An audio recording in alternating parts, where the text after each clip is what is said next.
Hello everyone. This is yet another video of me recording my analysis on Codejam round. So this time, what I'm going to do is this round 1B, which I did not take part because I wasn't allowed to take part anyway. Because how it works is that there are three sub rounds for round 1A, 1B, and 1C. The task is to get top 1500 in any one of the round, which I did in 1A where I was ranked 470. And that qualifies me into the next round, which is round 2. And because of that, I was not allowed to take part in round B and 1B and also 1C. But however, the reason I'm going to stream 1B is that first of all, round 1A, it is good. I got top 1500, but there's one subtask that I couldn't solve, which is something about the task called triangle. The second thing, the reason is that I personally prefer the problems of round 1B more compared to round 1A because it's round 1B is way more math theory compared to round 1A. So yeah, let's get started. Okay, the first problem, it's kind of straightforward. Where we so yeah, that's nah, it doesn't. Yeah, whatever. So we start at 0, 0, and the target is xy. So each time we are allowed to move to the power of I minus 1 step. So the description is kind of self-explanatory. So we are allowed to move in 4 directions. That is parallel to the x-axis, whether it's north, south, east or west, up, down, left or right, meaning. And the first time we are allowed to make one jump. The second time we are allowed to make a jump of length 2, and then the next one will be length 4, 8, 16, and so on.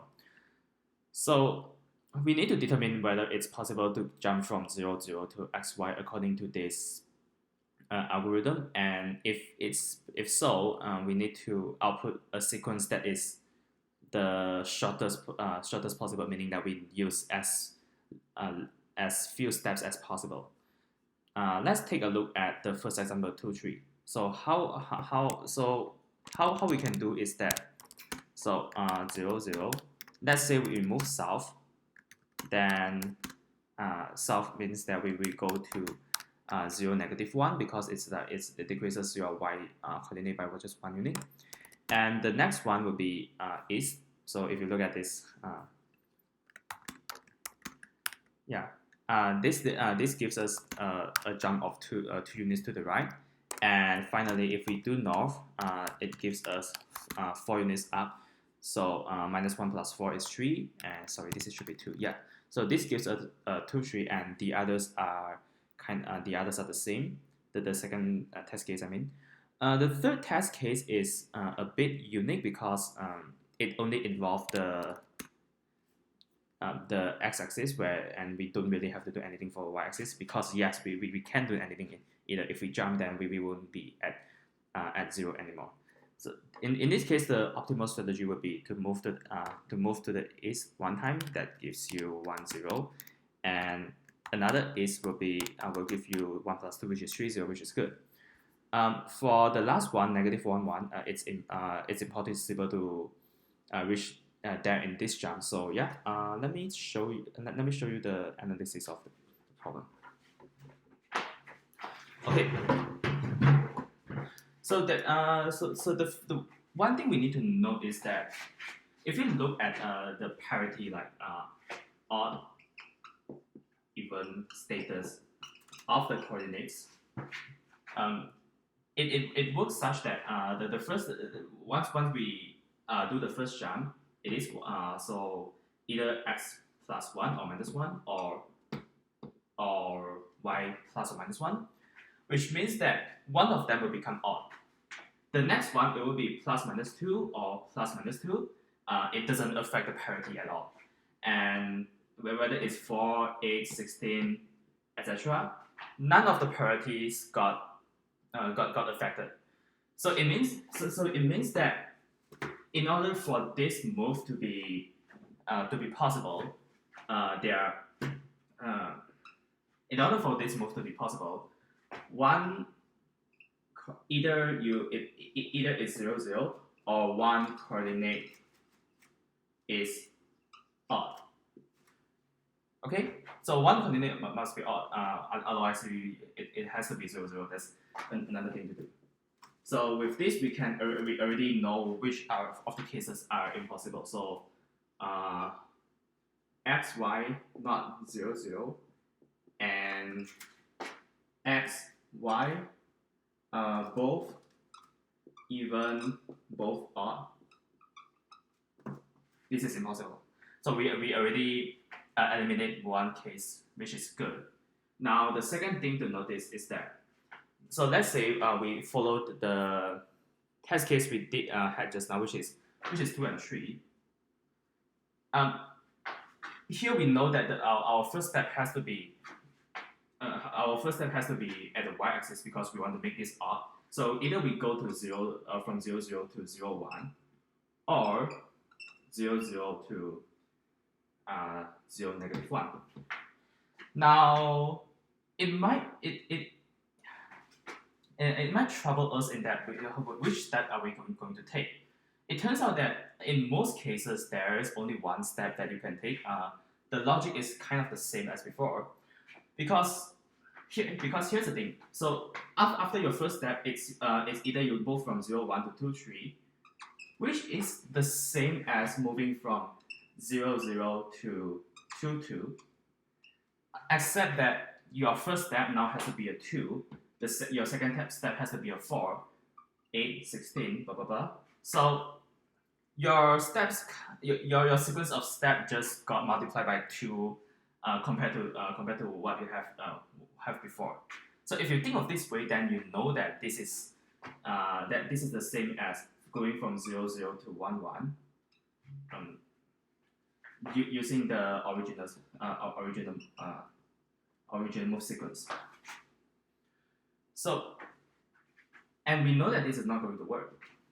On the other hand, if we choose 0, 0 to 0, negative 1, then it's the same as from 0 to negative 1 to 2, negative 3, using the 2, 4, 8, 16 steps.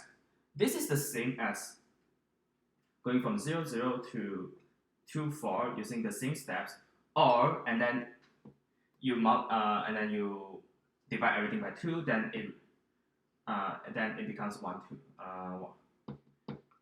It becomes the initial situation again. So we know that this is the one that's going to work. So 0, 0 to 0 to 2, 3. Move this to minus 1. As in decrease this to 1 by 1. I mean, and this is the same as going from 0, 0 to 2, 4, and then you divide by 2, then it becomes 0, 0, 1, 2. Okay, now we know that the x coordinate is the one that has to be moved because it's odd, while the y coordinate is even. So do we have two choices? 0, 0, 1, 2. This has to be 0, or 2, depends on how we do it. Sorry, it should be this one instead. So do we change this to 1, 0, or do we change this to minus 1, 0? It turns out that if we do this, we end ourselves in 0, 2, and then divide by 2, which is 0, 1. And this ends up in 2, 2 divided by 2, 1, 1. Again, we know this is not going to work, so we have to choose this as 1, which is why we see that from here this is south and this is east. Okay, so now we are left with 0, 0 to 0, 1. This is the interesting case because it turns out that both move, we know for sure we have to do this y coordinate, but it turns out that both move will work at whether we go up or go to the north and go to the south. So if we go 0, 1 to 0, 1, yes, this works, and we complete our step. So by the way, this is north. If we go south, then minus 1, that's 0, 2 divided by 2, which is 0, 1 again. This is a legal move in that if we move to north and to south and then the north, it is legal, but it won't waste an additional step when we could have just gone north and everything. So yeah, this is this is the algorithm. Yeah, and by the way, if you look at the analysis before, from 1 to we know that or more generally, if x is odd or y is even, then we are deciding between choosing to end with x plus 1 over 2, y over 2. If we end up going from 0, 0 to negative 1, 0, then this is the same as x plus going from 0, 0 to x plus 1, y over 2, y over 2 using the initial algorithm. Or if we go 1, 0, then this is x minus 1 over 2, y over 2. Now, one of them, regardless of this what this y over 2 is, it doesn't really matter. Between this x plus 1 over 2 and x minus 1 over 2, the difference is 1, which means that one of them has to be even and one of them has to be odd. So let's say this is even, this is odd, and this is even, then this is the one that fulfills our condition odd and even. If this is odd and this is odd, then this will be the one that fulfills our the condition that exactly one coordinate has to be odd. The only exception is that, and the last step, one of them turns out to be 0. Sorry, not one of them, both of them are 0. Let's say this is 0, 0, which will mean that this is 1, 0. Then we choose 0, 0 because we want to end the game as soon as possible. Which means that if the original move is either 1, 0 or negative 1, 0 or 0, 1 or 0, negative 1, then we can just make we can just make a move to end the game. Okay, so yeah, this if you look at my code, it should look something like this. Yeah.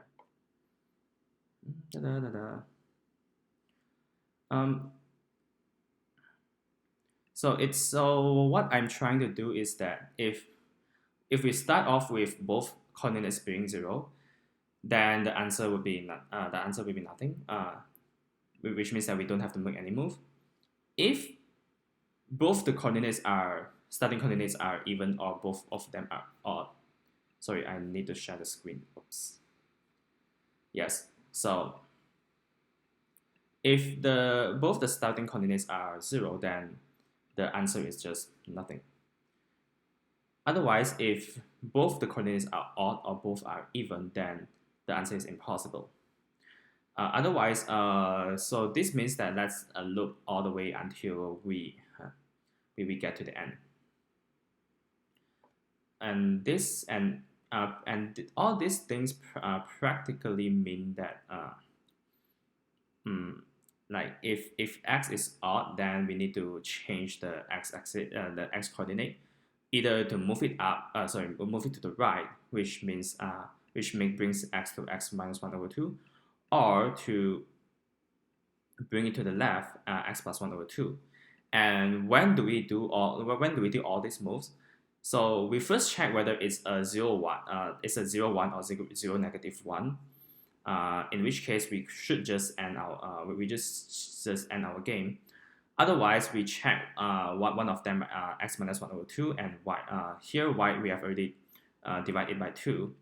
So whether it will go to the whether it should go to the right or go to the left according to the parity of this x minus 1 over 2 plus y, which is practically y divided by 2. The same thing, the very similar algorithm would work if y is the odd one, as you can see here, except that we have to change this to either north or south. So yeah, this is the end of this problem. Now the second the second problem is basically like so it is an interactive problem, which is honestly the most interesting part of the whole Codejam, at least I think so.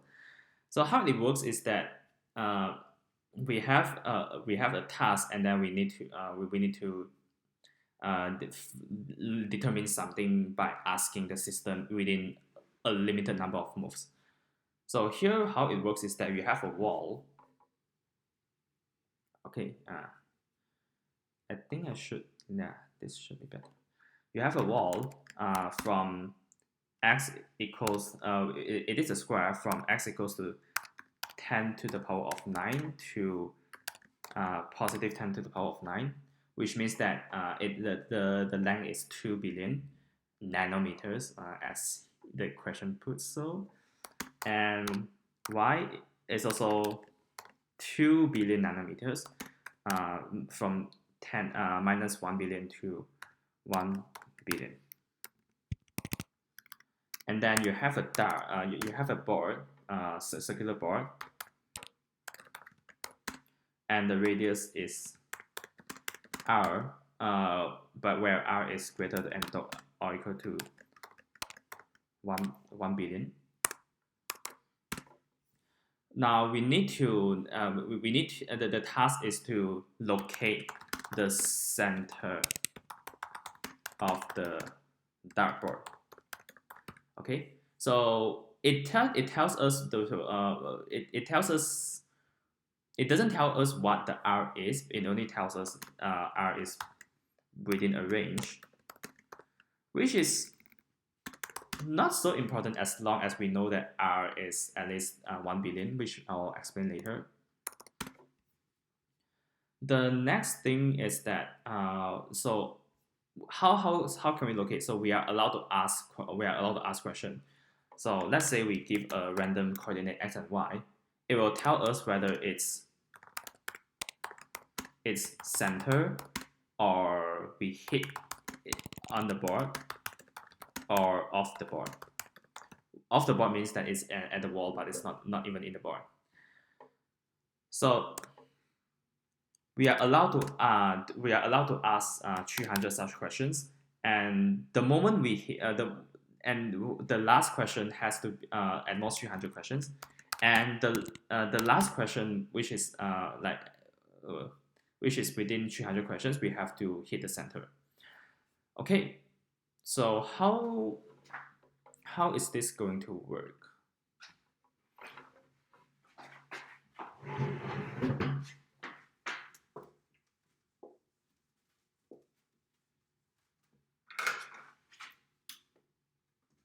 Okay, let's say we have a so this is our board, and this is the wall, this is the board.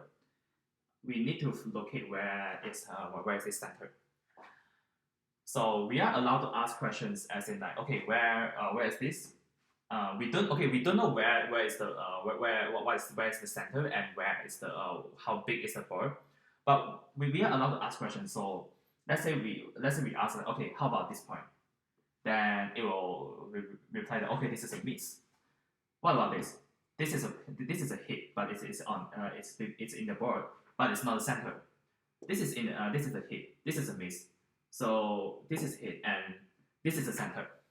Okay, and we are we are also given that this center as well as the radius are both integers. So this spans 2 times 10 to the power of 9, which is 2 billion. And the same thing happens here. So there's no way we are going to query every single angles every single point. Now, the key of this question is that if we somehow determine where can we hit, let's say we ask a question here. What happens if we draw a line like this?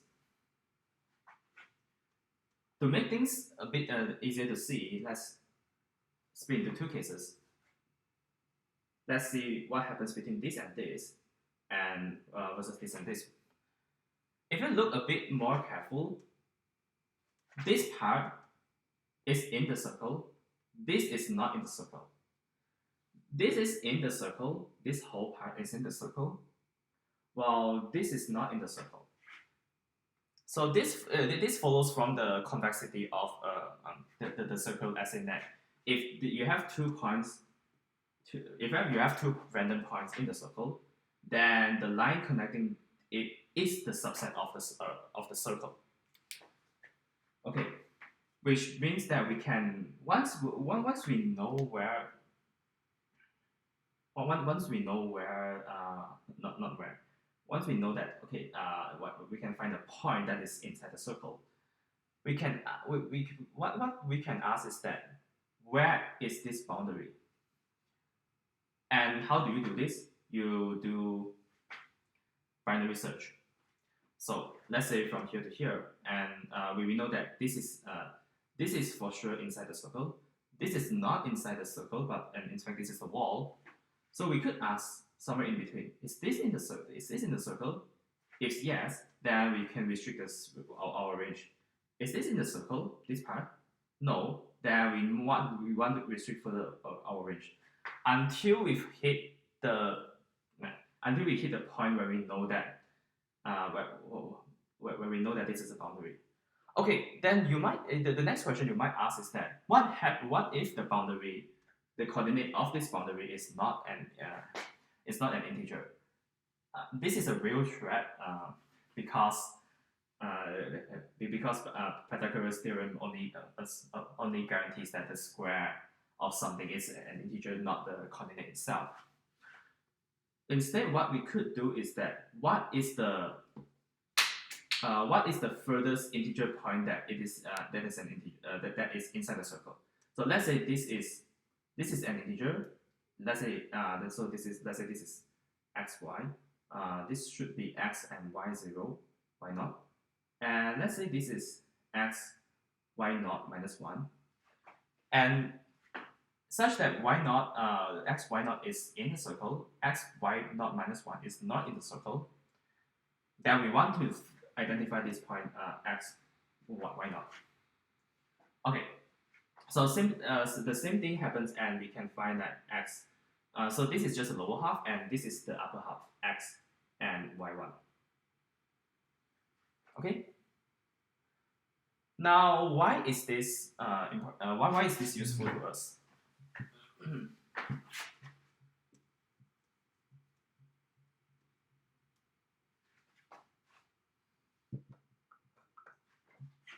Now, let's assume again that we somehow could find the circumference here and here.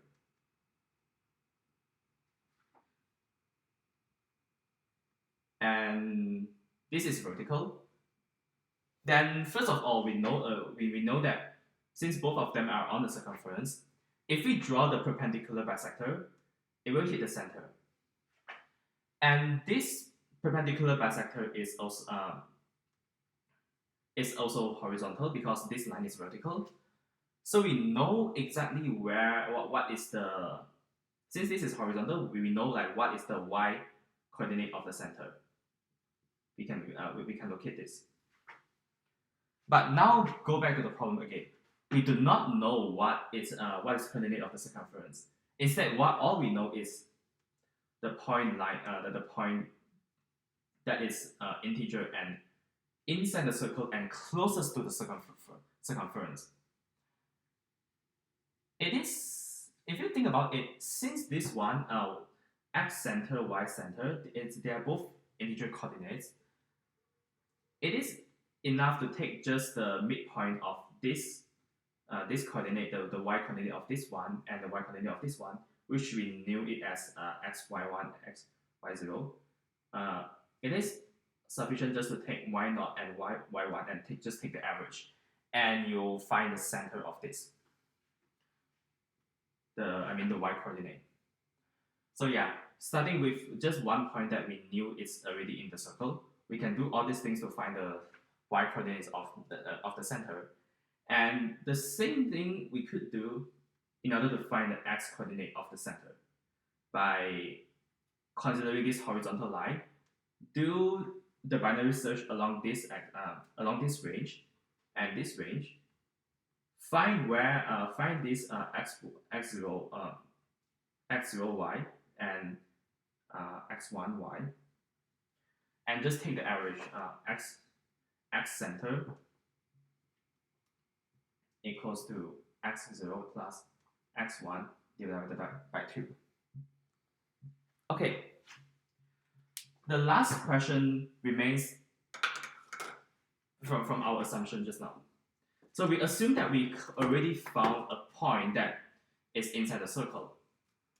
But what happens if we are just so unlucky that we never found the point that's inside the circle? So recall that this is has length and width 2 billion, and we are guaranteed that our circle is at least 1 billion. The radius.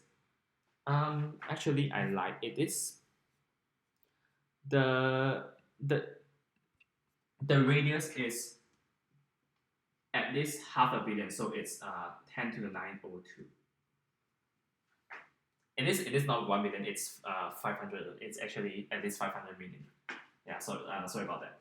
So yeah, if you think about it, right? So let's partition this into like 4x4 uniform grid. So this is 500,000. This is 500,000. This is 500,000. This is 500,000. And we do the same thing for this one. This y coordinate.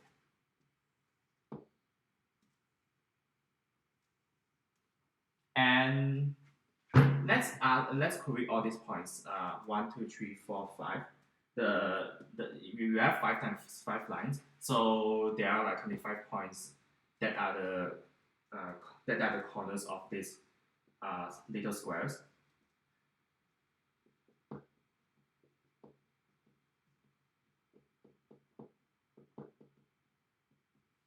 Okay, the claim is that one of these 25 points will lie in the circle. So why? Now, if you think a bit further, that the center of the circle has to lie somewhere. Let's say somewhere here, like i.e. it has to lie in one of these 16 little squares. And let's say without loss of generality, let's say it lies here.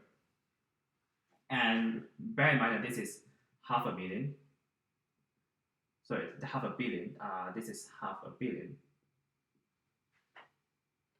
And we want to know like what is the minimum distance from this center to one of these vertices of the squares.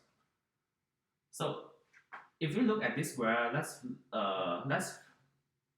further divide it into 4 parts, and let's say it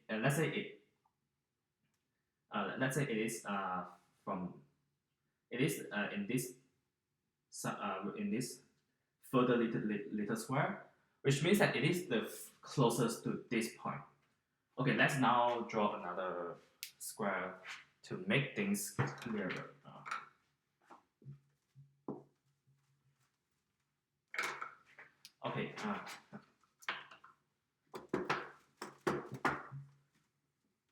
So from what we have drawn just now, we have to focus on one little square where the radius, the center is somewhere here. This is half a billion. This is also half a billion. And all these are the vertices of the square and also where we ask the system. Then if you look at this point, which we further divided into 4 smaller squares, the distance here to here is at most square root 2 times a quarter of a billion, which is less than half a billion. Okay, but we know that the radius of the circle is at least half a billion. So what can we conclude? This point will be inside the circle, where this one will be a hit. And once we find just one hit, we can do the binary search that I talked about just now in order to find where the heck is the center. So to summarize how many moves that we made, the number 1, find one hit. That takes 5 times 5 equals to 25 queries. Okay. Number 2, do binary search. So it means that there are like two x directions and 2 y directions, because we need to ask both the x and y coordinates. And since the range is between the range is between minus 1 billion and 1 billion, there is at most 2 billion of them. So log of 2 billion is around 31. So each direction will take 31. So it means that 2 times 31 and 2 times 31, the total would be 4 times 31, which is 124. 124 queries, and we can get what's the center. And finally, we need to output the center. If we made an accident and we already asked where is the center within this move, then yes, we are done. We shouldn't do anything more. Otherwise, return the center. That takes 1 extra move. So the total number of queries is 150, which is way less than the 300 that the question imposed. Okay, so yes, that's all the logic of the question.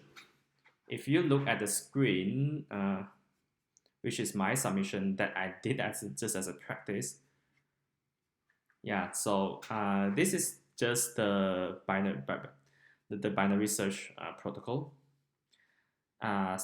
Which is a bit annoying, because once we hit the center, we have to break and prevent ourselves from asking for any more questions. Yeah, and pro tip, because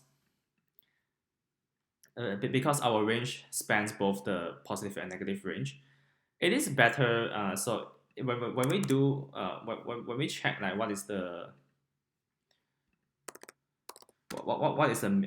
midpoint, we will do like mid equals to high plus low divided by 2.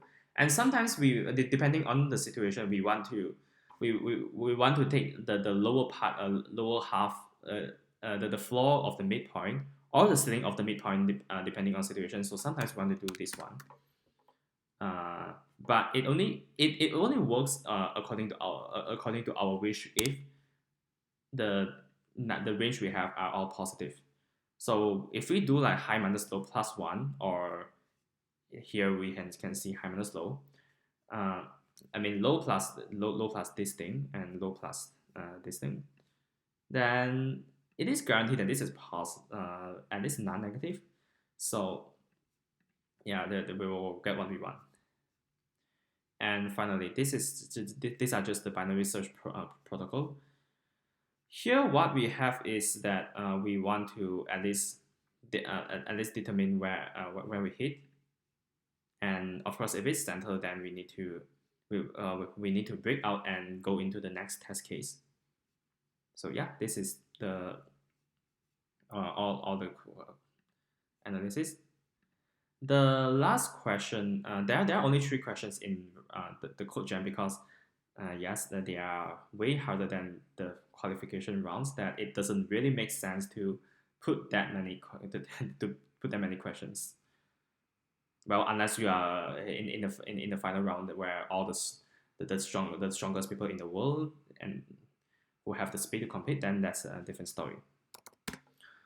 Okay, so this one, the question itself is way more elaborate than necessary. So let me rephrase it. So the input is simple, just R and S, and so what we need to do is that we are given this sequence 1, 2, 3, 4 dot dot dot to R, and you replicate it S times. The goal is to rearrange it so that you get 1, 1, 1 S times 2, 2, 2, and R, R, dot, dot, R. And we have the following rules for rearrangement. So for every move, what we can do, all we can do is that we copy some part in the middle, let's say this one, and move things to the front.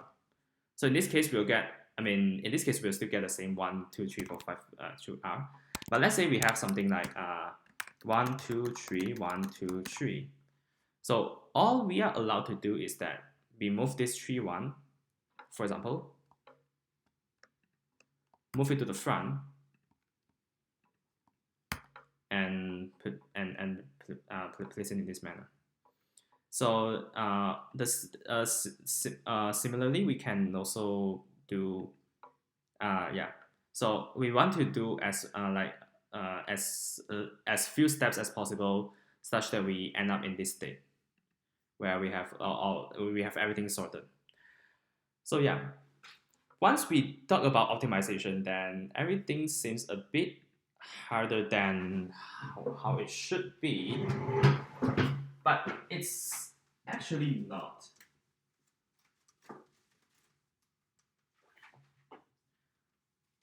So the first thing, of course, is to determine what is the minimum.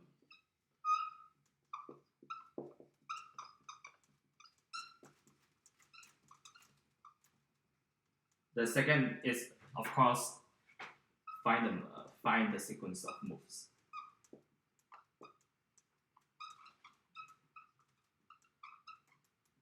Okay. So the question gave this example where we have what's that? 1, 2, 3, 4. 1, 2, 3, 4. And the goal is to make it 1, 1, 2, 2, 3, 3, 4, 4. Okay. Now the key observation is that for every move you do, let's say we move this one to here, 3, 4, 1, 3, 4, 1, 1, 2, move this to the front.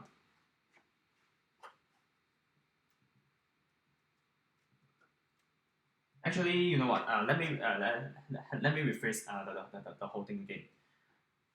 Just think of it as having a chocolate bar where you have all these numbers written on it.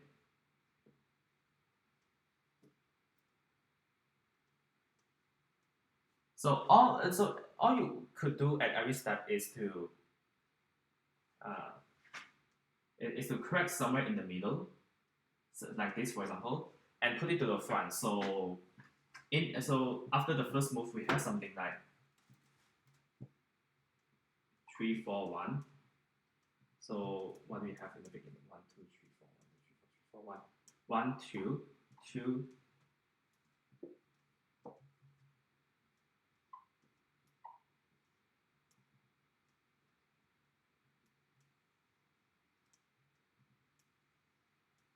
Okay, so we can see that from here we crack it into two pieces. Sorry, three pieces from 1 to 3. So every time when we get to crack, we can we are allowed to crack at most at most 2 of the pieces. So the next move will in this case will be optimal. So we crack from here to here, which will give us 1 1 1 1 2 2 3 3 4 4, which is the sequence we want. So it turns out that 2 moves are sufficient for this case. But why isn't once enough? Now, if you look at this, if you look at this sequence, 1 1 2 2 3 3 4 4. This one and 1 that in the beginning we have 1 2 3 4 1 2 3 4, which means that none of the numbers are none of the numbers are consecutive. Sorry, not consecutive. I mean everything are consecutive. What I'm saying. None of the the consecutive numbers are the same. So between here and here, it must have been cracked. So yes, we separate this. 2 and 2, 3 and 3, 4 and 4. So we have to break it into at least. We have to make at least 4 cracks, which means that we have to break it into at least 5 parts. And as we have seen just now, every time we are allowed to make at most 2 cracks. So 4 divided by 2 is which turned out to be 2. But what happens to what happens to the in the general setting? Let's say you have like 1 2 3 4, 1 2 3 4, 1 2 3 4, 1 2 3 4.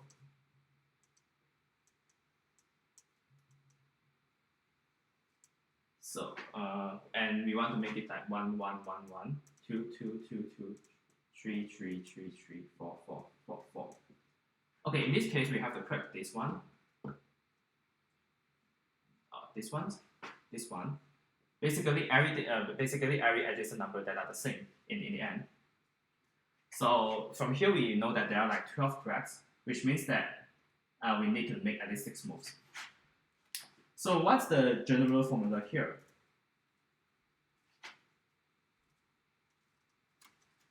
We have 1 1 1 dot dot 1. There are s of them. 2 2 2 dot dot 2. S of them. And in the end, r dot dot r. S of them. So we need to make at least 1 crack. At least s minus 1 crack in between this one. So s minus 1, s minus 1. The total number of cracks is at least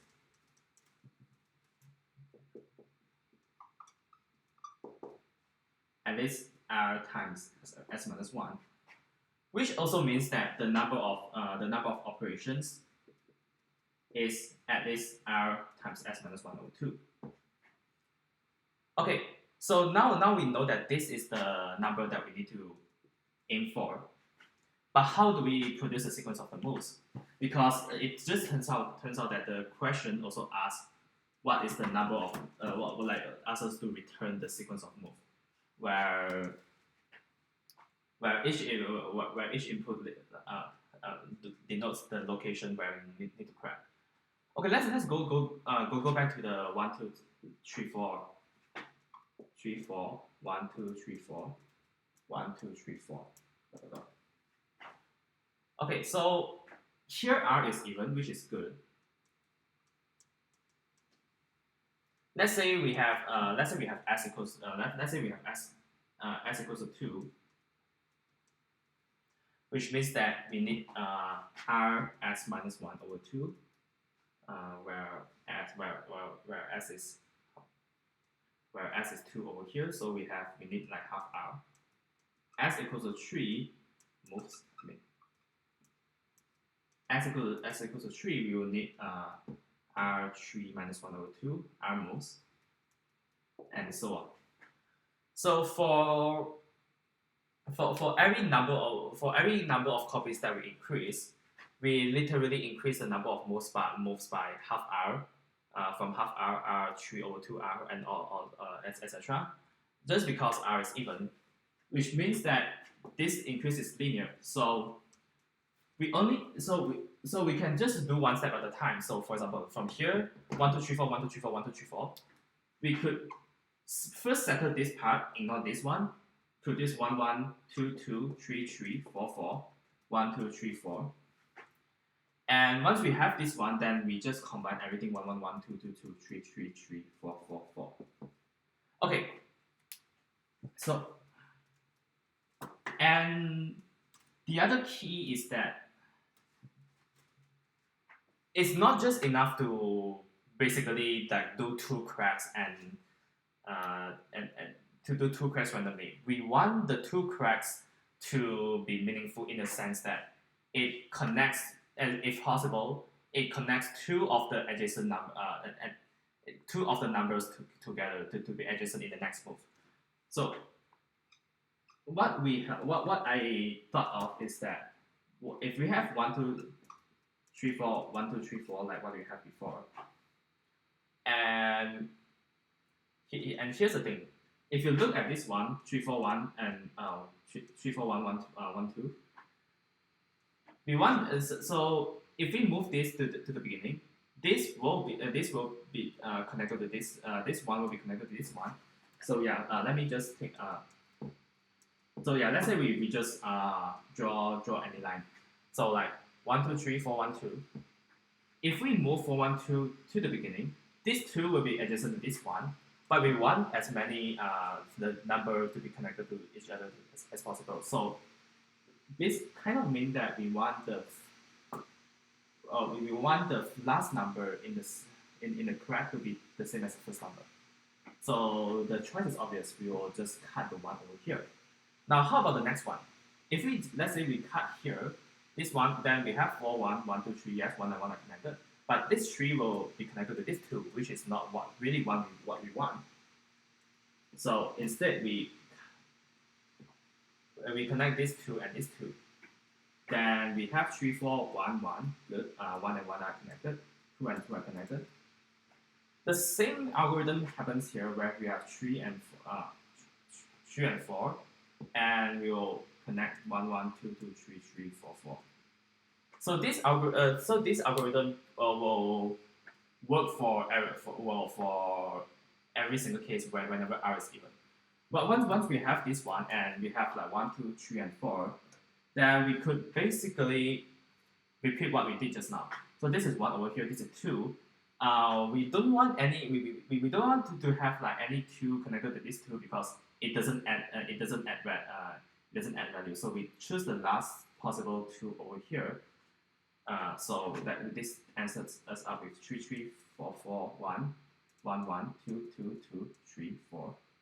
And this 3, again, we don't want to choose any random 4 over here because we want as many 4 to be connected as possible. So try not to do 4 and 4 here because you are just disconnecting what we have connecting in the beginning. Yeah, so this will return the sequence that we want.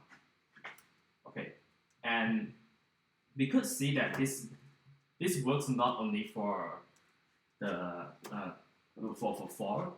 If it's r equals to 6, yeah, then let's prove that it works.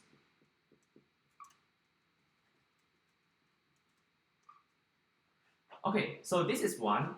We want to have 1 over here. So yeah, so 3, 4, 5, 6, 1, 1, 2, 2, 3, 4, 5, 6. 3 and 3 over here, and this is 4. 5, 6, 1, 1, 2, 2, 3, 3, 4, 4, 5, 6. And 5 over here, and 6 over here, then yes, we got what we want. And the rest, in case we have more copies, then this algorithm will work just the same. Now, what happens when S is odd? Sorry, not S, R is odd. There will be a bit more technicalities just now in that we cannot just process the numbers one by one because let's say we have 2 copies, then recall that our number of count is r times s minus 1 over 2. But this is not an integer, so we have to take the ceiling function. And in this case, it will be the ceiling of x equals to 2, the ceiling of half r, which is half r, which turned out to be half times r plus 1 because r is odd. If x equals to 3, then this turns out to be an integer, which is r. But if we do this separately, where we combine two copies together and the last copy separately, then we will end up in r plus 1, which is not the optimal thing to do. So it will be better if we can combine the two trading copies together. Okay, let's see.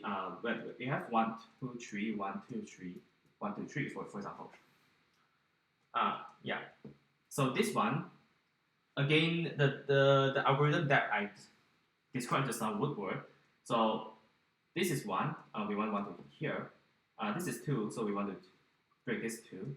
3, 1, 3, 1. Sorry. This one should be 3, 1, 1, 2, 2, 3, 1, 2, 3. Same thing, 3 and 3 here. And then 1 is here. So 2, 2, 3, 3, 1, 1, 1, 2, 3. It looks like we only combine the first two copies together, but not quite, because if we only combine the first copy together, then we should end up in 1, 1, 2, 2, 3, 3, 1, 2, 3. But no, we end up in 2, 2, 3, 3, 1, 1, 1, 2, 3. But this is better than this one because all the 3 ones are connected together. Okay, and if we do the last, if we do the last the last connection together, so this is 2, so we need the 2 to be here. This is 3. We would want to choose the last 3, which means that we have 1, 1, 1, 2, 2, 2, 3, 3, 3. Okay, this example works perfectly.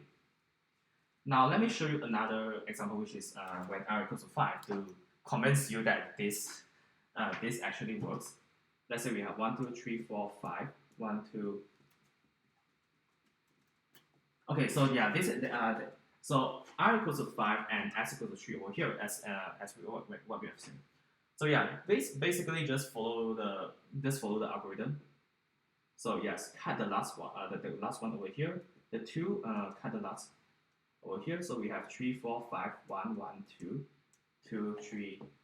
Yes, these are all the same. This is the 3 and 4, 5, 1, 1, 2, 2, 3, 3, 4, and 4, 5, 1, 2, 3, 4, 5. Okay, and let's continue playing the game. Yes, all the ones are united now. 2 is here, 3 is here, so 4, 4, 5, 5, 1, 1, 1. Yes, 2, 2, 2, 2, they are connected together as well. 3, 3, 3, yes, good, they are connected. So we got to our last move where we can just move this to the front, then we will get the sequence that we want. And we do it in r equals to 5 sequences, which is the optimal number that we are looking for. Now, what happens when the number of replicates is even? So the case when rs minus 1 is not an integer. So there are a few ways that we can go about. So one way is the same as if you look at just the case where we have only 2 replicates. The rest we can do. The rest are just the same as in we after we produce the sorted sequence for the 2 replicates, and we add an even number of replicates in the end. Then we just have to process it just like how we process it just now, the two replicates at a time. So yeah, the algorithm will still be the same.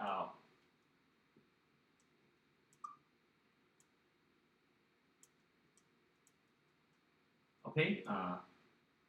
5, 1, 1, 2, 2, 3, 3, 4, 4, 5. Okay, so we'll end ourselves up in this situation, but this is no harder than what we have seen before because we can just move this 5 to the back, which is precisely what we want. And in general, if you want, or if you like, you can do this at last. Let's say you have like all the ones in the front, 2, 3, 4, 5, and 1, 2, 3, 4, 5 in the end. Then we can basically just repeat the algorithm that we did just now. 3, 4, 5, 1, 2, 3, 4, 5, and sorry, should cut it here. 3 and 4 here. 5, 1, 2, 3, 4, 5. So we have a straight 5 over here. Now all we need to do is to cut it in this fashion, and we have 1, 2, 3, 4, and 5, which is the solution that we want. And finally, if you look at how the inputs the return should be laid out. So so let's say we did did this just now 1 1 2 2 3. Sorry, let's say we did like 1 2 3 1 2 3, and as what we did, we move this 2 to the front. Then since this there are two entries here, 2 more entries over here, so we are supposed to return 2 2. Conversely, if we do 1, if we start with 1 2 3 4 1 2 3 4, and we move this to the front, so there are like 2 over here, 1 and 2, 3 entries over here, 3 4 and 1. So we are supposed to return 2 and 3. Now I won't really explain like how do I keep track on all this formula. You can definitely create an array every time, and then keep track on like where the first time you find the element the entry that is the same as the first string element in the front, and where you want to cut in the middle. Yeah, that's perfectly fine. The input is small enough that you should be able to still be able to pass. But if you look at my code over here, which is super ugly. Yes. This part corresponds to when r equals to r is even. Then you can have. I don't think I'll be able to explain this on the fly from now, but there's a pattern that you can follow. Okay, you know what? I'll explain the case when r is even. So when r is even, if you look at the code that I talked just now, so you start with 1 2, and then you cut at 2, and then 3 4 all the way, and find the next one. So that's 2 and that's 2 and r minus 1. Yes, it's it's r minus 3 4 1. Yes, that's r minus 1. But the next time we have like 3 4 all the way, and then we have like 1 1 and 2 2, and then we want to include the next 3. So the first cut is still 2, but the next one will be r plus 1, and all the way increase until you find until you finish putting the first two copies together, and then you will increase the 2 to 4, 4 to 6, and the same thing for the middle copy. The case where r is odd is of course very complicated. Yeah, I will leave this as an exercise. So yeah, to close off this video, I'll just tell you guys, if if you still bother to watch this part of the video, stay home, It's pandemic season. Nobody likes it. Nobody likes to stay home, but we really have to. Yeah, so there are a lot of things we can do at home, like for example, Codejam activity, or any hobby that you really like to do. So yeah, thanks for watching.